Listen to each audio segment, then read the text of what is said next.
Welcome to Concrete Jungle Fitness. This is me, Lee Turner. I'm going to take you through a workout today, get you in shape, get you used to working out again. Obviously, we always worked out a long time ago, but now we're trying to get back into it. So this is how we do it. First, you're going to rotate your shoulders, rotate your arms, rotate your feet, turn your whole body all the way around. It's not your head yet. You're going to keep your head straight, and then next, you're going to rotate your head into it. Once your body gets used to rotating left to right, right to left, turning your hips, turning your feet, turning your ankles, the balls of your feet, your whole body. You're going to rotate across your axis, across your spine. With that, we're going to rotate our shoulders as well. Rotating your shoulders, rotating forwards. Make sure you go through your full range of motion. Open up all the way. Elbows out. Open up. And then we're going to reverse the direction. Make sure your elbows go together and straight up in the air as you do your rotations for your elbows. At the same time, stepping side to side with your feet. Just it's a coordination move, getting your body used to working together in unison. Okay, so we're warming up the shoulders. Now we're going to lift both hands straight up in the air and bring them back down to your sides. Both hands straight up in the air and back down to your sides with your feet shoulder width apart. Arms straight up in the air and down. It's very easy, very simple movement. But if your arms and shoulders are tight, you won't be able to do it. So it's important to make sure you can do the things that you should be able to do. Your range of motion. One leg in front, bend your front knee. Back leg straight, a forward stance we call this in martial arts. Okay, so bring your hands up. Arms beside your ears, straight up and straight down, while switching your stance from facing one direction to the other direction, back and forth. Okay? Forward stance, this is called. Arm raise, double arm raise from a forward stance, left and right, alternating. That's what we're working on. This for your shoulders and your back and your neck. And also learning the stance, because in lots of the moves we do, the stance will keep coming up. It's very important for most of our movements in martial arts and in our warm-ups and in our training. Now we're going to keep our arms straight. We're going to reach all the way down to the ground and just hold it there. From the ground, you're going to roll up, put your arms back, pinwheeling your arms back in a circle, so you're pointing straight up in the air, and then repeat. So flat back all the way down, curl to come up, arms go out and up, in pinwheel fashion, straight up again, and repeat. Curl up, arms out, up, and straight down to the front. Repeat. This for your lower back. We're stretching out your lower back. We're stretching out your hamstrings and glutes. Okay? Stretching out all the area in the back, the posterior muscles that are involved in this exercise. It's important for your warm-up. Make sure you always do this every time. Every day when you wake up, this should be one of the movements that you do to get your body limber and increase your mobility and your potential for that day. Next, we're going to go side to side. You're going to bend your knee to the side that you put your weight. With your opposite hand, you're going to reach down and touch your foot, preferably your heel, of the opposite side. Meanwhile, one arm remains. The arm that's out to the side will point up to the ceiling, and your head will look up and follow the arm towards the ceiling. So when you bend one knee, you turn your whole body across, hand reaches across, other hand goes up towards the ceiling, look up to the ceiling. Next we're gonna do a beast walk out, but you're gonna put your knee down on the ground and pinwheel your arm back and forwards to open up your hips and open up your shoulders. Arm goes back and forwards. Make sure your head follows your arm back. Head follows the arm back, and then it goes forwards. Head follows the arm back, and then it goes forwards.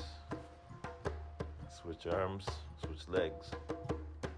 The head follows the arm, that way the body and the head are moving together in a coordination. Also the breath. When you get to the top of the movement, empty your lungs. Exhale. Empty your lungs. There you go. Excellent movement. And now we're going to do the Sphinx pose. And then you're going to go forwards. You're going to curl as you go forwards into the cobra as you're looking up. Exhale. Keep your lower back strong. Squeeze your lower back. Okay, keep a little tension in the muscles in your lower back. And then go back again to the Sphinx. Head down.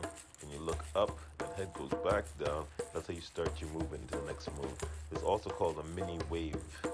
Right? But when you break the moves down, just did the cobra, and you're going back to the Sphinx. Elbows are down on the ground, and you're looking up. Like something you would see in Egypt. Carved in rock. There we go. Mini wave. Going forward. This is great for your spine. Remember, motion is lotion. So the more you do the movement, the more you become familiar with it, the more your body's going to adapt. And the more your body adapts, it doesn't become easier, but you're able to do more with it. You'll be able to make adjustments. You'll be able to do different things. It will unlock different abilities that you have within yourself. So I guess in a way it does become easier because it increases your capacity to do more. You should practice this move every day. This is the move you should also do when you wake up in the morning. Practicing your mini wave. The more difficult version of this would be with the knees off the ground, never touching the ground, but everything else remains the same. Knees would be off the ground, the legs straight. Now we're going to step forwards into a knee on the ground kneeling position, and then back into the mini wave. Step forwards, other leg, pin middle of the arm and come back. So we're combining the two movements that we did earlier together. Good. And go into the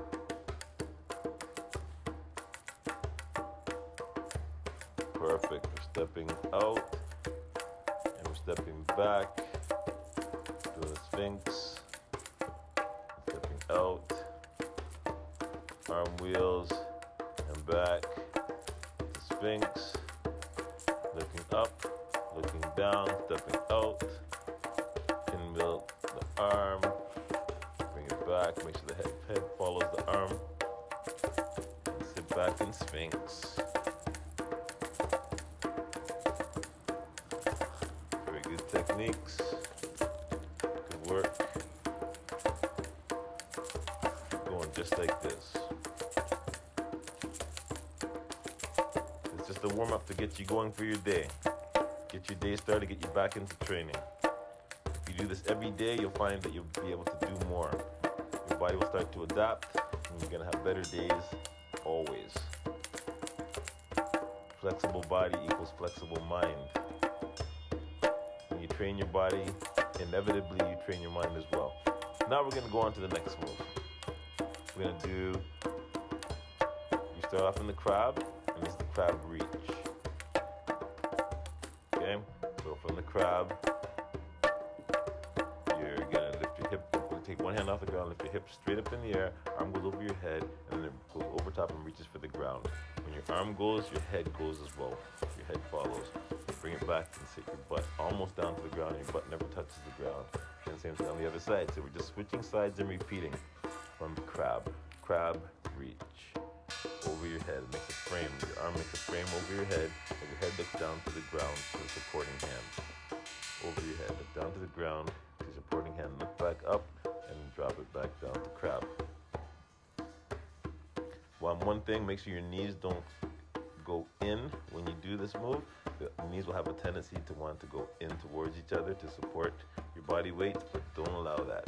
To have strength, we need structure. So make sure you push your knees apart and hold that shape. That's it. Exhale when you finish the movement. At the end of the move, exhale before you return to the beginning position. Good job. Next, what we're going to do, very simple. We're going to go right to plank. We're going to bring knee up to elbow from plank. So for plank, make sure your shoulders are directly over top of your hands. Arms are straight in a straight line. You're in a proper plank. And from a proper plank, anatomically, your knee should be able to reach your elbow. So we're going to go for that repeatedly, knee to elbow. And it's the elbow on the same side, not the opposite side elbow. Okay? Good, and take a break. Excellent work. A good number to do, you should do about 20 of these. If you feel to do a few more, that's great. Now we're going to do beast reach. So this move is called loaded beast. And then you step into beast reach. When your foot goes beside your hand. So you step forward, your foot goes opposite to your hand. Your foot actually steps where your hand was. You lift your hand up and your hand is facing out like a lion's paw. And then you go back to loaded beast, look up, look down, step forwards, pick your hand up where your foot is stepping, and palm is facing out like a lion's paw. So loaded beast, beast reach to lion's paw. Loaded beast, look up, look down, that begins the movement. Foot steps forward, your hand lets go, and palms facing out, lion's paw, and sit back to loaded beast. Repeatedly. Learn this move. It seems difficult, but it's not very difficult, it's just new.